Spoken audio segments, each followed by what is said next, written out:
Christianity at its core is simple and accessible to all. Yet for centuries, scholars and theologians have tangled its teachings in dense tomes. This complexity can be used by some to mask self-serving agendas. To illustrate, history reveals dark chapters of persecution among Christians themselves. From the Spanish Inquisition's brutal trials, to wars ignited over how many fingers to use for the cross. Millions lost their lives in theological power plays. Leaders claimed divine defense while crowds were led to fight. How can we truly grasp the heart of Christianity?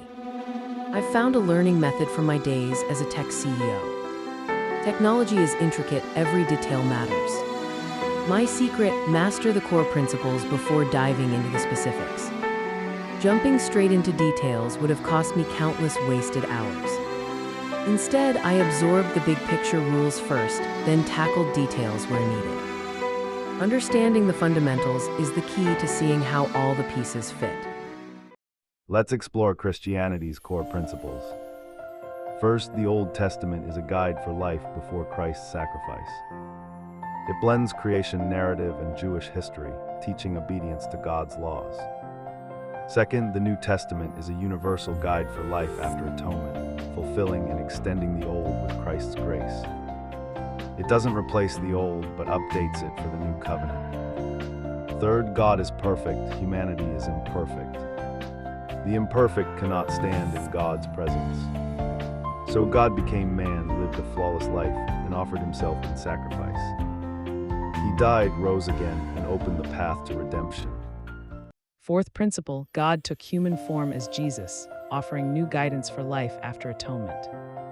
In Jesus' day, Jewish scholars, Pharisees, Sadducees, Essenes clashed over the law's true meaning. Into this turmoil, Jesus stepped forward, clarifying how to live under God's law. He distilled every command into a single, overarching principle: to love God with all your heart and to love your neighbor as yourself. He taught that all other laws flow from this highest command. Thus, any appeal to God's law must pass the test of love. The fifth principle begins with a challenge to our understanding of love.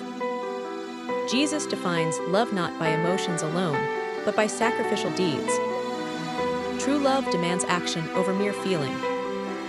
It extends universally, even to those we call enemies. It follows the divine model, loving as God and Christ love us. True love shows itself through deeds, not empty words. It unites us in relationship with God and each other. Principle 6.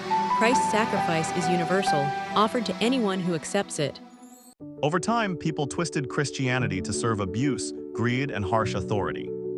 But grasping the vastness of God's sacrifice and the primacy of the Great Commandment can prevent such misdeeds. Whenever you decide how to treat someone, weigh it against love God and love your neighbor. Jesus placed this commandment above all else. Every other rule flows from love, not fear. Look around, do acts of cruelty in Jesus' name betray this love. Most importantly, examine your own choices. True faith isn't complex theology or endless debate, it's this simple command to love.